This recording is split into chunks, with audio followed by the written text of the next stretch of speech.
எடுத்துக்காட்டு 1.30 ஒரு பள்ளியில் எல்லா மாணவர்களும் வளைகோல் பந்தாட்டம் அல்லது மட்டைப்பந்து அல்லது இரண்டும் விளையாடுகிறார்கள்.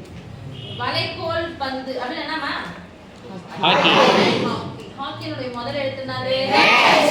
அப்ப என்ன பண்றேன், இத நானு வெண்படம் மூலமா போட்டுக்கிறேன். சரியா?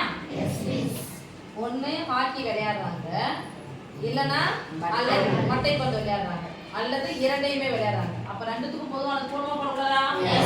அப்ப வெட்டினா மாதிரி போடணும். சரியா? மட்டைப்பந்து இங்கிலீஷ்ல என்னது? சூப்பரா போட்டுக்கலாம். மட்டும் பரவாயில்ல, அட்ஜஸ்ட் பண்ணிக்கோங்க.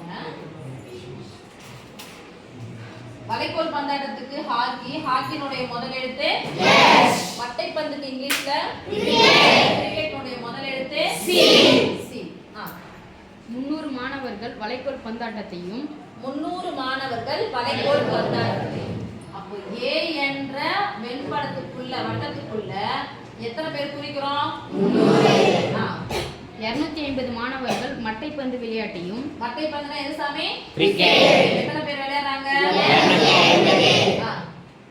110 மாணவர்கள் இரண்டையும் விளையாடுகிறார்கள். ரெண்டையுமே விளையாடுறாங்க. அப்ப ரெண்டுத்தையும் விளையாடுறாங்க கொண்டு போய் போடணும்.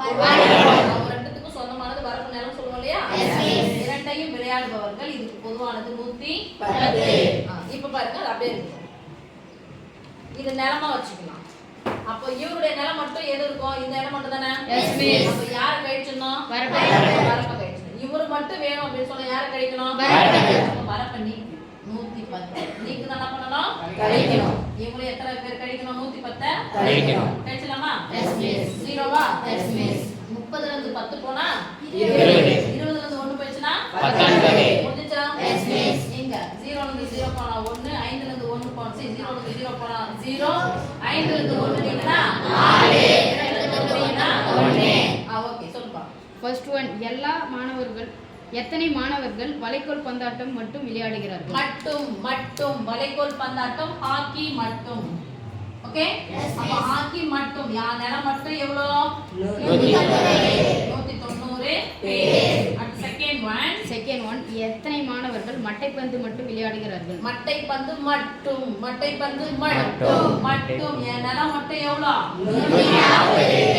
140 பேர். அடுத்துமா தேர்ட் ஒன், பள்ளியில் உள்ள மொத்த மாணவர்களின் எண்ணிக்கை காண்க. பள்ளியில் உள்ள மொத்த மாணவர்கள்னா நம்பர் பாருங்க, இது எல்லாத்தையும் சேர்த்தா தானே வரும்.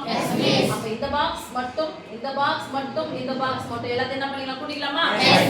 சொல்லுங்க. 190 110 கூட்டா என்ன தான் வரும்? 300. பாக்ஸ் மட்டும் எடுத்துக்கிட்டீங்கன்னா 300 வரும். 300 கூட எதை கூட்டணும்? 140. 300 கூட 100 கூட்டினா 440. இது கூட்டிங்க சாமி. இது கூட்டினா 300. 300 110 கழிச்சாதான் 100 வரும். அப்ப 110 110 கூட்டா என்ன வரும்? 300 கூட 100 கூட்டினா 400. 400 கூட 40 கூட்டினா 440. 440. ஒன்பதாவது படிக்கிறீங்க, ரெண்டாவது படிக்கிறீங்க சொல்லலாம். இவ்வளோ தூரம் கம்மியா சொல்லணும். சரியா? சூப்பரா படிக்கணும்.